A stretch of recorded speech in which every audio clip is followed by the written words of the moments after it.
I've been all around the world, every city, every place. Always been a restless girl, but now there's a wind of change. I've never ever felt this way. Here is my 3-minute review of If You Find a Leaf by Aimée Sicuro. The brilliance of If You Find a Leaf by Aimée Sicuro is not necessarily found in the narrative. While the narrative is delightful, the true treasure of this picture book is found in Sicuro's dynamic illustrations. A creatively seamless blend of photography and drawing, the images capture the imaginative play of a young girl of color as she explores the bountiful nature surrounding her cottage home.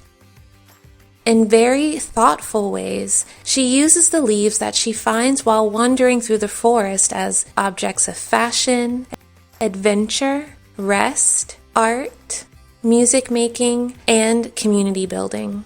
For instance, the red maple leaf becomes her hat on a chilly day. The American bosswood leaf becomes a hot air balloon, allowing her to soar above the treetops.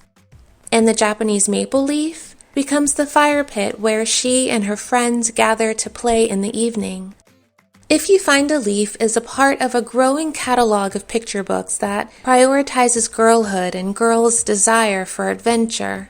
In Mims Fox's 1993 article, Men Who Weep, Boys Who Dance, The Gender Agenda Between the Lines in Children's Literature, Fox noted that children's literature of the 20th century predominantly left out representations of adventurous girl protagonists.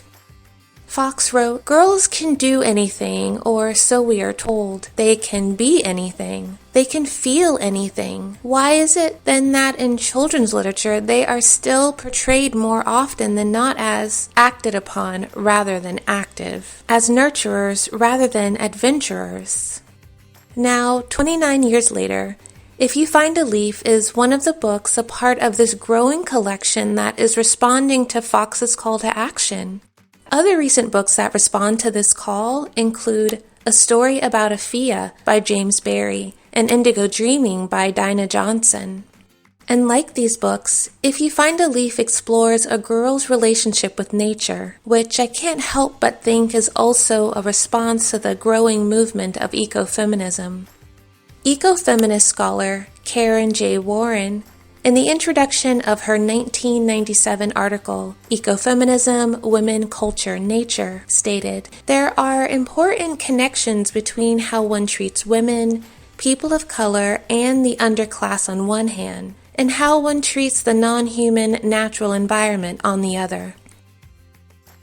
Thus, picture books that feature girls of color nurturing nature while also highlighting nature as a focal point of their adventure creates a provocative interplay between these two concepts. While reading the text, I cannot help but also think that perhaps it, along with other texts like it, is a feminist revision of Little Red Riding Hood. Unlike the various iterations of the 17th century European folktale, also known as Red Riding Hood or Little Red Cap, where a girl is sent off into the forest on a task to bring food to her grandmother and comes in contact with a wolf.